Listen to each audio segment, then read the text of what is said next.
Okay, so I'm here on this 2006 Kia Spectra, and I got a code. And as you can see, I got a P2626. It's open bank one, sensor one, but that's basically the error code. So I'm gonna go out here and I'm gonna replace it, and I'll be right back. Okay, and I just wanted to show you before you get started, you're gonna need a 22 open-end wrench to put it back in. And to break it loose, you're gonna need a breaker bar and a deep well 22. At least this is what I use. If you think you can get it off with this, then you can try. In my experience, it's almost impossible, but you might be able to get it on there and force it off. These are really cooked in there, so they're a bit of a pain. So I cut the wires and I use a breaker bar. I'll show you what I mean. I just wanted to show you the tools that I'm going to be using.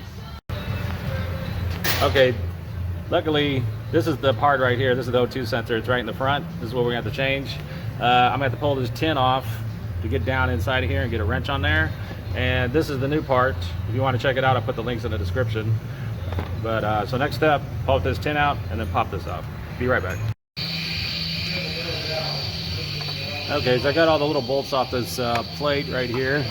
You can see it can come off. And you need to unclip down here. Take your time with the clip and just disconnect it. Hopefully you can see that.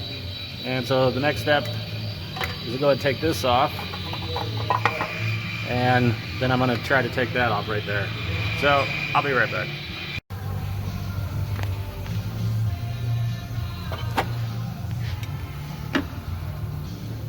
Okay, I got that off and I had to cut the wires. If you're worried about it, the new one's got wires on it. At least it does for me. So double check, make sure yours does. I'm sure it will. Just check your pins to make sure it's the right one. And so you can try it with the 22 wrench, but it's not working for me. So I'm gonna have to use a socket, and I might have to cut those wires a little bit more unless I can push in there. And I'm gonna get a breaker bar and break it loose. So I'll be right back. Okay, so I got it. I used the breaker bar as a bit of a pain. It is in there, but it definitely is loose now.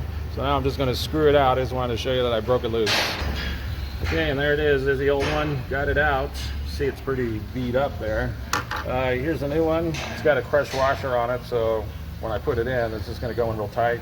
I'm just going to use an open end when I screw it down and get it in there good. So now I'm just going to go ahead and screw it in, and so I'll be right back.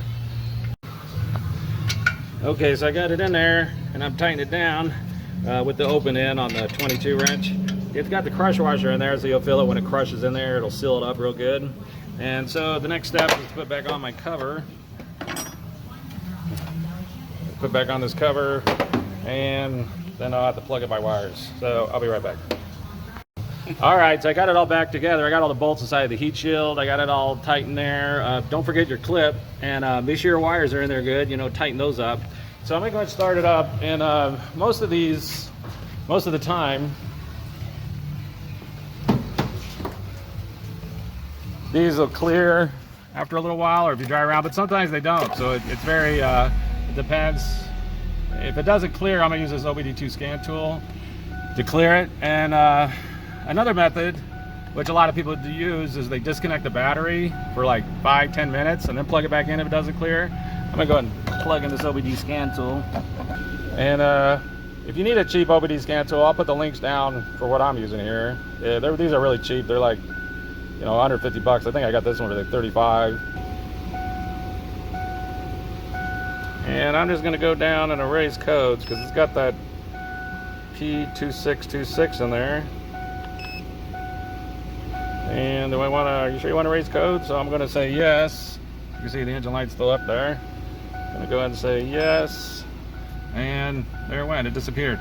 So you can drive it around and see if it disappears for you. If it doesn't disappear, then just get one of these cheap OBDII scan tools.